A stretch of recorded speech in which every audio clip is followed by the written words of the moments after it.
Fala, meus amigos, aqui com vocês, João Carlos Espíndola. Vou resolver aqui umas 2 ou 3 questões de penal com vocês, só para discutir um assunto muito bacana, que é o seguinte, pessoal, eu não gosto de falar assim que a pessoa está fazendo as coisas do jeito errado, não gosto, porque eu acho que cada um tem um jeito de fazer as coisas, e às vezes o jeito que você faz é o jeito certo. Mas o que eu quero dizer é que é possível que você esteja resolvendo questões achando que questões elas servem para testar conhecimento. Eu digo para você do fundo do coração que questões servem para você adquirir conhecimento. Testar conhecimento, você vai testar na hora da prova. Aqui você vai adquirir conhecimento. Sabe por que eu estou falando isso? É o seguinte, às vezes a gente resolve 100 questões, erra 80, aí a pessoa fica desolada. Ela fica muito magoada, chateada. Nossa, eu não estou aprendendo nada. Tá sim, você está aprendendo.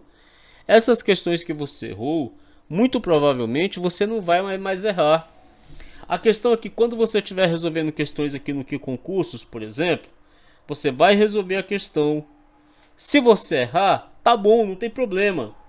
Você vai aqui nos comentários, que eu não vou abrir aqui porque tem as informações pessoais aqui dos usuários. Tem o nome do perfil, tem a foto da pessoa. Eu não vou abrir aqui.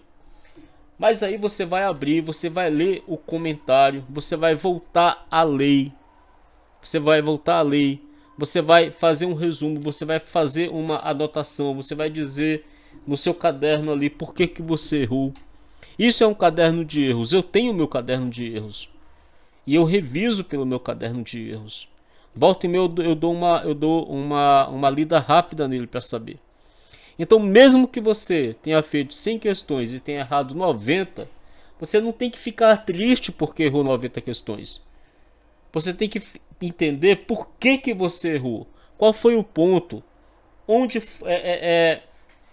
qual foi a pegadinha, sabe? Alguma coisa aconteceu ali que te levou a errar a questão. Se você está estudando, focado, tudo certinho. E outra coisa também, a resolução de questões, ela é com o tempo. Quando eu comecei a resolver questões de português, por exemplo, eu errava muito. Para vocês terem ideia, eu só acertei 18 questões de português na prova de 2021. Na prova de 2023, da capital, eu só acertei 17. Na prova de Guarulhos é que eu vim melhorar, que eu acertei 23 questões. Mas é o tempo, é com o tempo que você vai pegando essa malícia, vai pegando as manhas. Entende? Então é a mesma coisa de dirigir um carro, não é assim? Quando você vai começar a dirigir, você apaga o carro, você não sabe fazer o controle de embreagem, você troca as marchas errado, não é assim? Do mesmo jeito é resolver questão. Então você vai ler a lei, você vai resolver questão. Errou, não se preocupa. Aprende com aquele erro. Sabe qual que é um problema grave na hora de resolver questão? Por exemplo, eu estou aqui, ó, eu vou resolver essa questão com vocês aqui. Aí vocês estão aqui, ó. Aí você acerta a questão, né? Vamos supor que você marca aqui falsidade ideológica, que eu não li o enunciado ali ainda, eu vou ler. Aí você acerta. Aí você vai para outra. Isso não é resolver questão.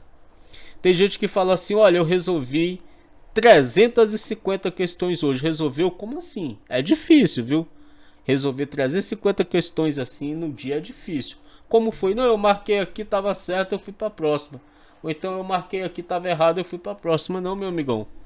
Isso não é resolver questões. Talvez até seja resolver questão, mas não é estudar por questões. Talvez eu usei a expressão errada. Isso aí não é estudar por questões. Estudar por questões, se você errar essa questão aqui, você marcar a falsidade ideológica e tiver errado, você vai ter que entender por que está errado. E se você marcar a falsidade do documento público e tiver certo, você vai ter que entender por que está certo. Por qual motivo que está certo. É muito importante que você faça isso. Tudo bem? Então vamos lá, olha só. Durante uma abordagem policial por suspeita de prática de crime, José Bonifácio da Silva apresentou-se perante a autoridade policial e subscreveu o termo de auto de prisão em flagrante de delito e termo de qualificação vida pregressa e interrogatório com o nome de Pedro Alcântara. Pedro Alcântara. Horas depois, quando Benjamin da Silva, filho de José Bonifácio, compareceu à delegacia de polícia para prestar esclarecimento sobre a prisão de seu genitor, os agentes verificaram sua certidão de nascimento, ocasião em que constaram o verdadeiro nome do suspeito. Considerando tão somente as informações apresentadas na questão, José Bonifácio teria cometido qual crime que ele teria cometido? Em tese. Olha só, em tese, né? Ou seja, é possível que ele tenha cometido um crime, mas qual? Então aqui, olha, se você fosse resolver a questão, aqui está dizendo que ele, observe bem, ele preencheu, eu achei essa questão difícil, tá? Ele preencheu cadê aqui? Ele preencheu um auto de prisão em flagrante e tal, com o nome de Pedro Alcântara. Então, eu achei essa questão difícil, hein? Caramba. Então ele não usou um documento falso. É falsa identidade, né? Ele não usou um documento falso. Não, ele não usou um documento falso. Ele não apresentou um documento falso. É falsa identidade aqui. É o crime de falsa identidade do artigo 307, que inclusive é um crime subsidiário. Só é aplicado a pena se não for o caso de pena mais grave. Falsidade ideológica não é. Mas, rapaz, eu quase marcava falsidade ideológica, viu? Porque ele inseriu uma informação falsa em um documento verdadeiro. Eu quase marcava falsidade ideológica. Porque, veja bem, falou assim que ele apresentou-se perante a autoridade policial e subscreveu o termo de auto de prisão em flagrante delito e termo de qualificação com o nome de Pedro de Alcântara. Eu quase marcava a falsidade ideológica, porque ele inseriu uma informação falsa em um documento verdadeiro. O termo de auto de prisão em flagrante aqui é um documento verdadeiro. Olha, na minha opinião, cara, essa questão aqui caberia recurso, viu? Não sei se recorreram dessa questão aqui, porque veja bem aqui, ó. Pensa comigo. Ó, isso aqui quer estudar por questões, tá vendo? Agora nós vamos entender o que é estudar por questões. Eu poderia muito bem passar direto por essa questão, mas não seria estudar por questões. Veja bem. Ele para ser falsa identidade, ele teria que ter se apresentado por policial e teria que estar claro aqui que ele se apresentou como Pedro de Alcântara. Mas aqui está dizendo, olha, que ele apresentou-se perante a autoridade policial e subscreveu o termo de auto de prisão em flagrante e termo de qualificação e vida pregressa interrogatório, ó. Ele subscreveu, tá vendo aqui, ó, que ele subscreveu. Olha, cara, na minha opinião, dava de ter errado essa questão marcando falsidade ideológica. Mas tudo bem. Ele apresentou-se perante a autoridade policial. Ele apresentou-se perante a autoridade policial. Então, o que a questão dá a entender é que ele falou para a autoridade que o nome dele era Pedro de Alcântara.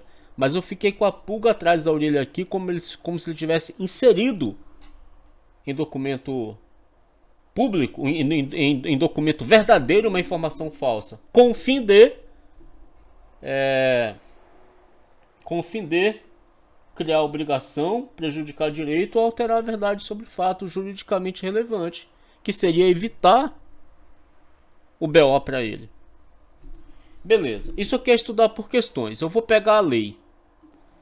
Muito bem, peguei a lei, porque nós estamos estudando por questões, né? Eu não posso passar direto por essa questão, ainda mais uma questão que me deixou tanta dúvida aqui. Então nós vamos analisar o que é o artigo 299, a falsidade ideológica. Vamos lá.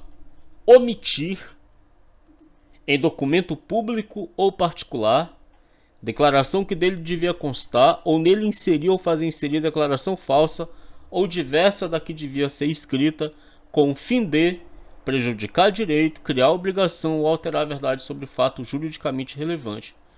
Na minha opinião, era possível que fosse falsidade ideológica, porque ele inseriu a informação.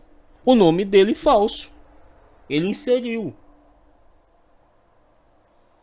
Mas tudo bem. Eu marquei falsa identidade porque aqui falou que ele apresentou-se perante a autoridade policial. Ele apresentou-se.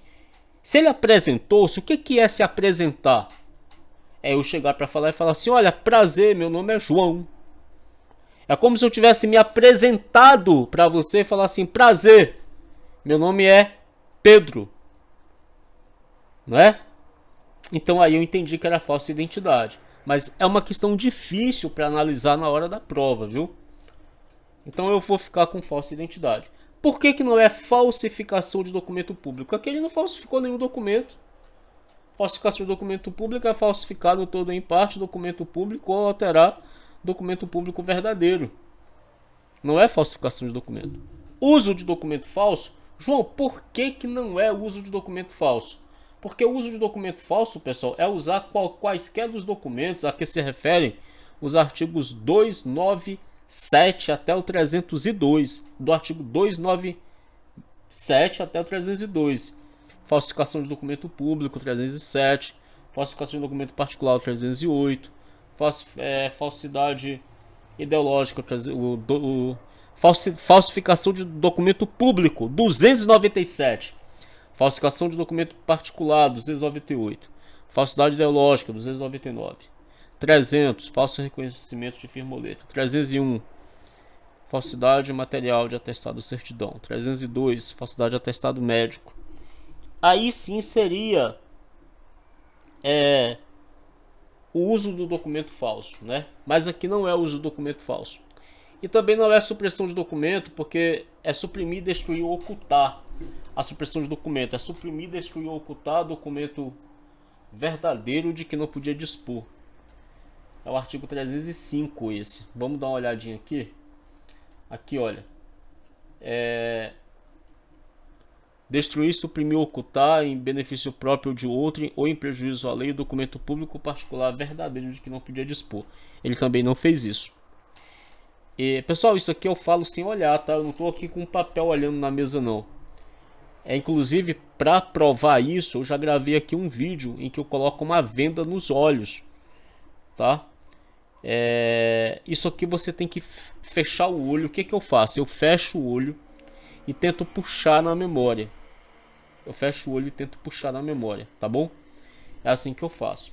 Então isso aqui é estudar por questões, tá vendo? Olha, numa só questão, nós entendemos o que é falsidade ideológica, o que é falsa identidade, o que é falsificação de documento público, o que é uso de documento falso e o que é supressão de documento. Numa só questão. Isso é resolver questão.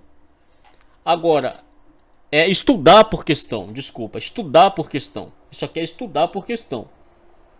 Agora, resolver era se eu tivesse apertado aqui, olha, falsa identidade, como eu apertei, e tivesse descido para outra questão. Aí seria resolver. Mas como eu estou estudando por questões, aí é uma coisa mais detalhada, mais demorada. Vamos analisar essa próxima aqui. João, investigador de polícia, demonstrou interesse em adquirir um aparelho celular em uma página na internet anunciado por Paulo, proprietário do telefone. No local combinado para a transação, João pediu para que Paulo exibisse a nota fiscal do produto.